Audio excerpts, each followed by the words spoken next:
crueldad atroz, la terrible veterano ha cometido la infamia, el crimen más inhumano. Iracunda martiriza aquellas carnes tan tiernas, con terribles quemaduras en los brazos y en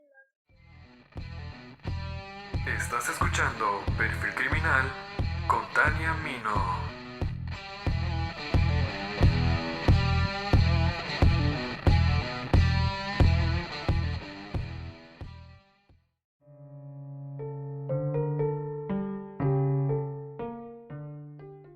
Nos trasladamos a la época del Porfiriato, aquel periodo en donde las clases sociales eran la aristocracia, la burguesía y la pequeña burguesía, y en lo más bajo de esa jerarquía estaban los proletarios y campesinos. La gente obrera y los campesinos formaban el bloque de los oprimidos. Vivían en condiciones muy deplorables y soportando toda clase de injusticias. Las élites urbanas de finales del siglo XIX, en un esfuerzo de querer mantener la superioridad moral, construyeron una barrera ideológica entre la clase educada y la clase popular. Comenzaron a inventar y a establecer una concepción de que la clase popular estaba conformada por degenerados, pervertidos, delincuentes y asesinos, logrando etiquetar a la clase baja como peligrosa. Contrariamente, a las personas con poder adquisitivo se les consideraba incapaz de cometer tales actos. Bienvenidos al episodio 18 de Perfil Criminal.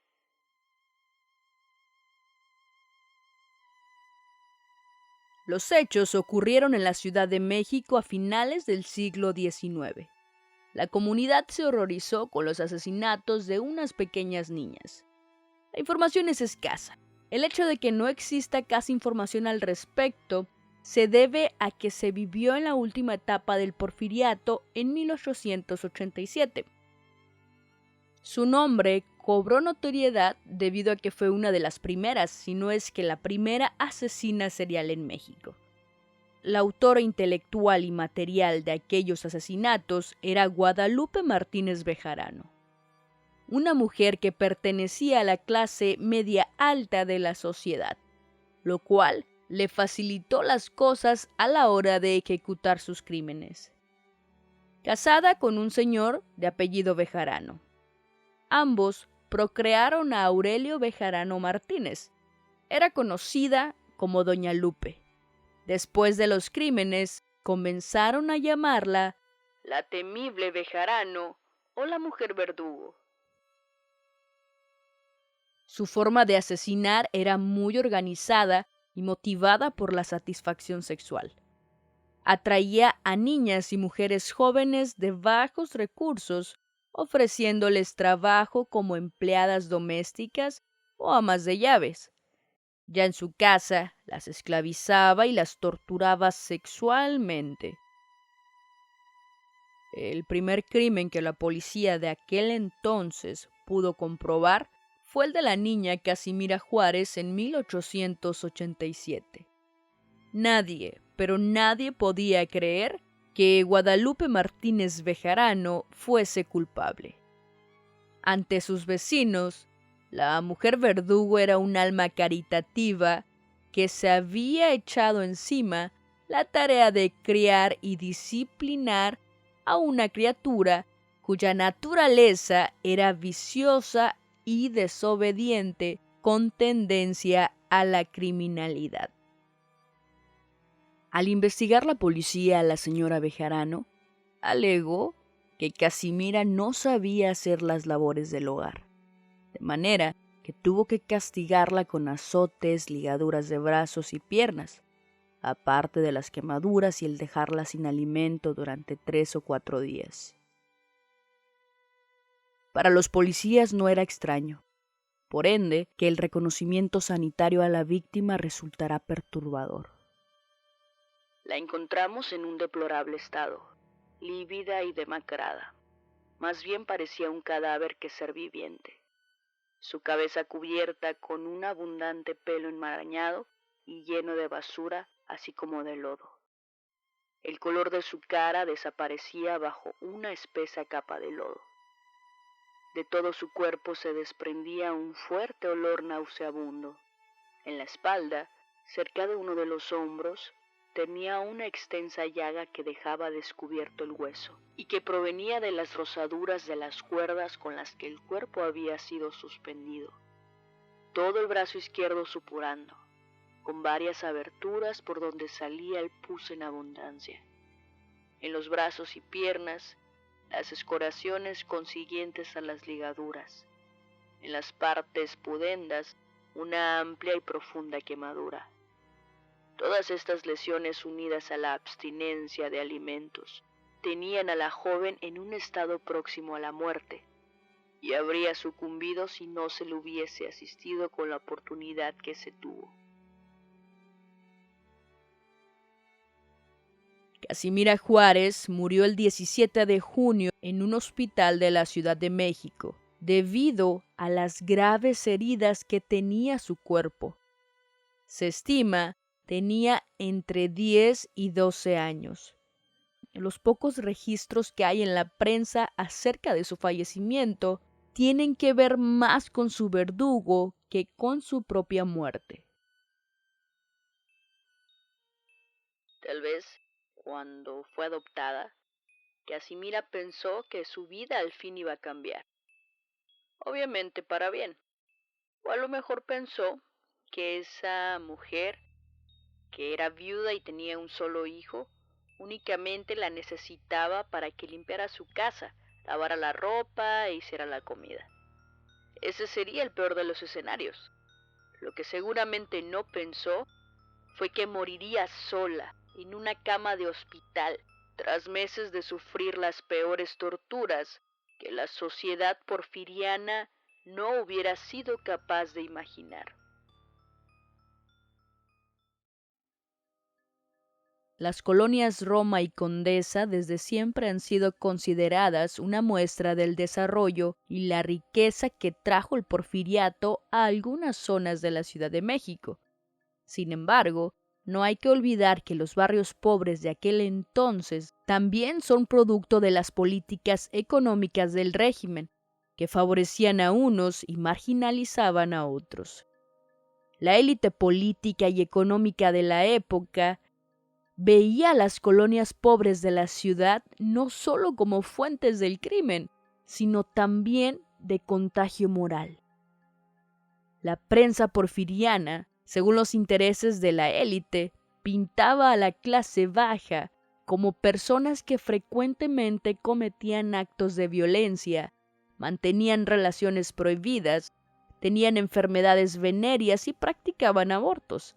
Algunos criminalistas y autoridades encargadas de impartir la justicia llegaban tan lejos como para afirmar que los pobres eran criminales natos. Por ello, no es tan difícil de creer que nadie sospechara de las crueles torturas y castigos inhumanos a los que Guadalupe Martínez de Bejarano sometía a Casimira Juárez, la niña que con ayuda de personas influyentes que conocía, pudo adoptar. La verdad es que la niña, desde que entró a la casa de la temible Bejarano, padeció dolores que la mayoría de las personas no experimentan en toda una vida. Su cuerpo estaba siempre cubierto por marcas de golpes, cortadas y quemaduras. Pocas veces la cruel Guadalupe le daba de comer, y cuando la alimentaba se trataba de desechos o brebajes preparados que nadie en su sano juicio se atrevería a probar. Solo cuando la niña estuvo lo suficientemente enferma como para que peligrara su vida, Martínez hizo traer al doctor, quien enseguida ordenó que fuera llevada al hospital. Allí, la niña, aún influenciada y aterrorizada por las torturas, se negaba a explicar qué le había pasado y contestaba con evasivas a todas las preguntas que le hacían. Solo el trato amable de médicos y enfermeras, y quizá la conciencia de que su muerte estaba cerca, hicieron a la pobre Casimira revelar el origen de todo el sufrimiento. Guadalupe no pasó más de 4 años en la cárcel, debido a que las leyes no estipulaban bien cómo castigar el infanticidio. Tras salir de la cárcel, la asesina regresó a su casa. No tardó mucho tiempo en volver a torturar. Esta vez se ensañó con 2 niñas, Guadalupe y Crescencia Pineda. La temible Bejarano disfrutaba torturando a las niñas. Acostumbraba a desnudarlas para después golpearlas con una cuerda mojada, dejándoles marcas sangrientas por todo el cuerpo. El tiempo que pasó en prisión quizá ayudó a Bejarano a planear nuevas formas de torturas que aplicó. Arrastrarlas por el suelo pudo haber sido una de ellas. También encerrarlas bajo el piso de duelas por horas, dejándolas a merced de los ratones y las plagas. También las colgaba desnudas de una cuerda suspendida del techo, amarrándolas de las muñecas y alzándolas, para que el peso de sus cuerpos les lastimara los hombros. Una vez colgadas, las azotaba con una cuarta para caballos hasta que las niñas se desmayaban. Como estos tormentos la aburrieron, inventó otro. Les ponía los pies encima de un brasero, quemándoselos y dejándolas llenas de dolorosas ampollas que sangraban y se infectaban. Utilizaba además tenazas al rojo vivo para colocarlas sobre los cuerpos de las pequeñas. Sin embargo, el peor castigo era el de la silla romana. La mujer encendía el carbón en el brasero y una vez que alcanzaba la temperatura ideal, le colocaba una reja encima donde obligaba a sentarse a sus víctimas. Las niñas proferían alaridos de dolor y lloraban a gritos mientras se quemaban sus genitales, los muslos y las nalgas. El metal hirviendo dejaba las marcas de fuego en la piel de las pequeñas, mientras la criminal se sentaba en una silla frente a ellas, gozando con su sufrimiento.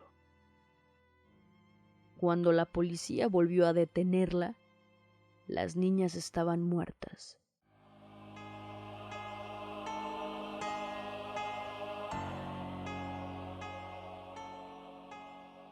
Los habitantes de la Ciudad de México estaban acostumbrados a despertar con el pregón de aquellos que repartían la Gaceta Callejera, la publicación encargada de esparcir las noticias y tragedias que generalmente comunica la Nota Roja. Con su particular lenguaje informaba de los crímenes a los que ya estaba acostumbrada la sociedad porfiriana: asesinatos por riñas, robos violentos, venganzas o asesinatos cometidos por amantes que se dejaron llevar por los celos. Esa mañana de mediados de mayo de 1892 fue diferente.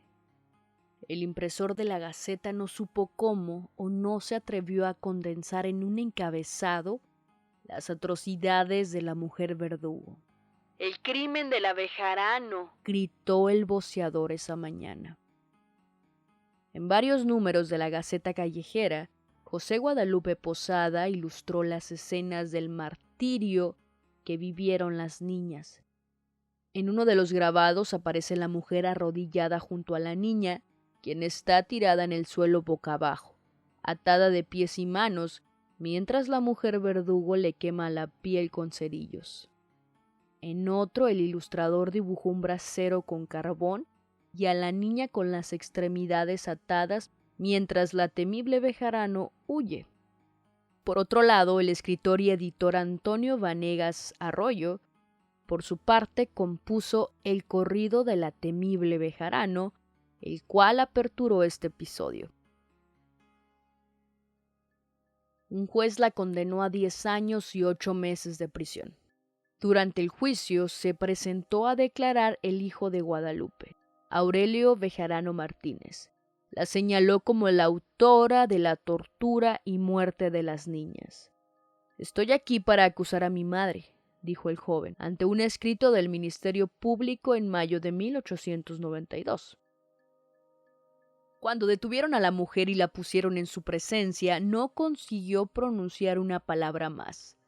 Lo interrogó directamente el juez, lo inquirieron durante todo el proceso en el tribunal y los acribillaron con preguntas los reporteros. De hecho, se dice que Aurelio confesó que no eran los únicos crímenes de su madre.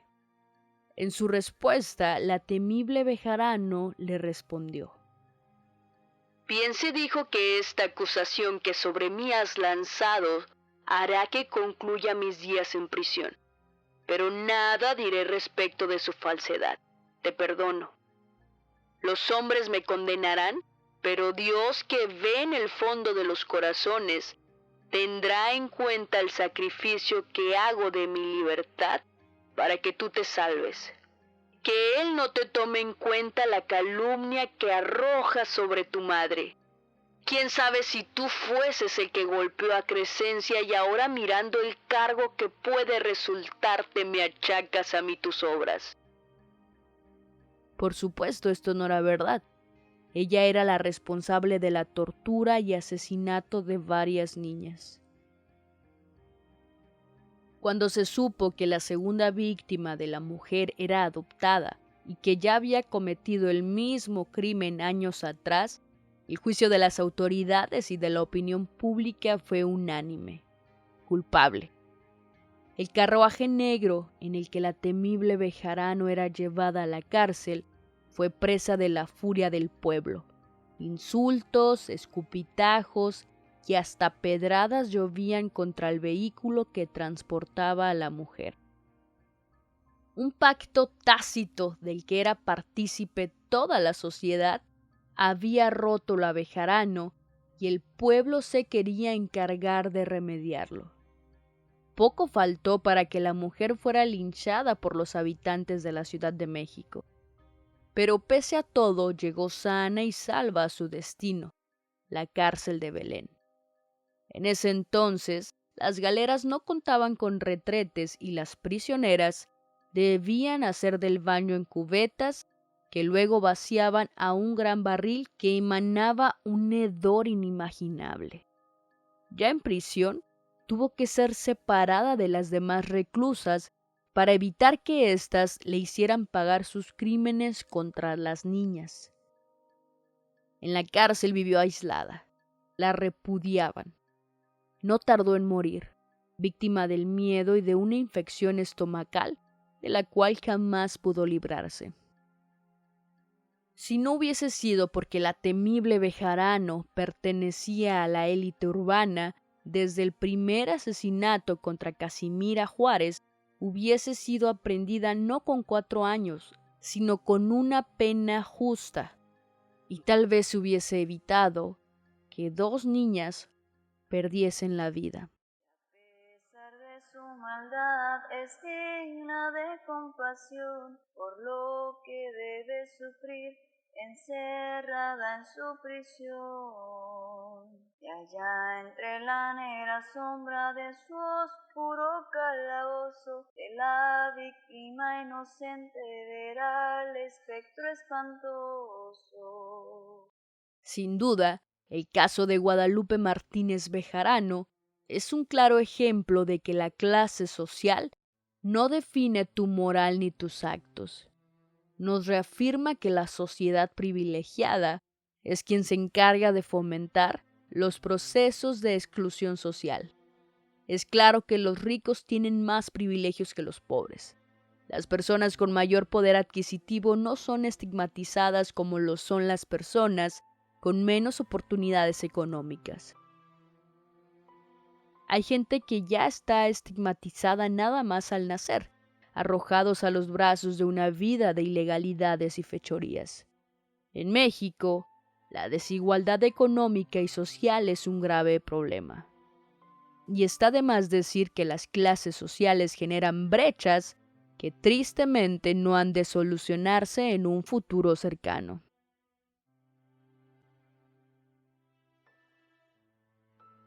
Muchísimas gracias por escuchar hasta el final.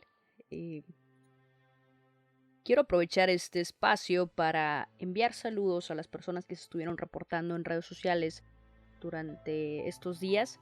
Hice algunas publicaciones en Facebook e Instagram para que solicitaran sus saludos, vaya. Primeramente quiero enviar un saludo a Daniel Valladares del podcast 3AM. Es una persona grandiosa, la cual tuvo el gesto de invitar a su público a que escuchara Perfil Criminal. Se lo agradezco infinitamente. Y ahora yo los invito a ustedes a que escuchen 3AM Podcast. Son historias de terror súper bien producidas y muy bien relatadas. Es un trabajo muy profesional y les aseguro que les va a encantar. También quiero enviar un saludo a Rosa Méndez, que dice que le encanta mi voz y que soy hermosa. Un abrazo, Rosa, le quiero mucho.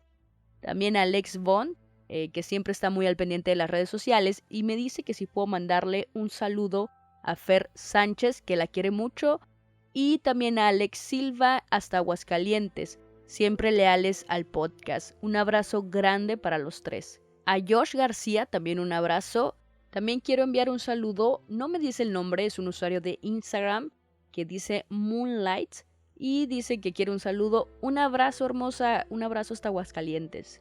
Para Abraham Wine, que dice que me escucha desde Querétaro y ya es fan del podcast. Para Michi también, un saludo para Michi. Y también está medio raro el usuario, Mictecacihuatl. Un abrazo. Ahí hubo unos saludos de las historias de Facebook que no pude recuperar. Ya no tuve acceso a consultar las respuestas y lo intenté de mil formas. Pero un abrazo grande a todas las personas que me pidieron saludo ahí por las historias de Facebook. Quiero agradecer infinitamente a las personas, a todos aquellos que han estado muy al pendientes en YouTube. Han estado comentando muchísimo. Hay gente muy linda ahí. Y pues gracias. No me queda nada más que agradecer.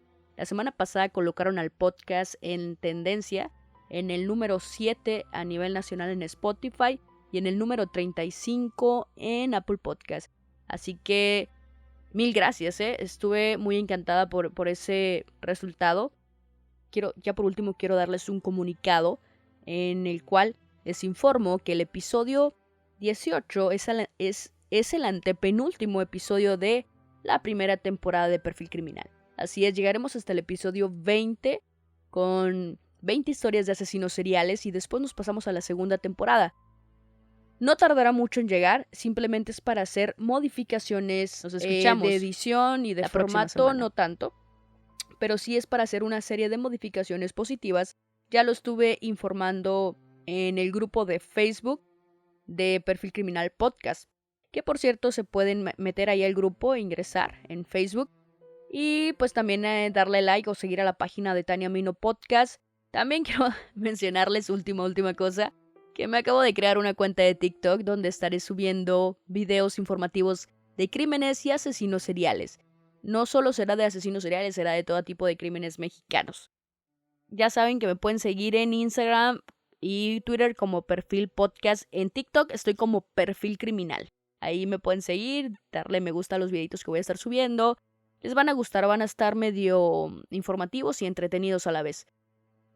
Y esto fue todo. Ahora sí, por fin.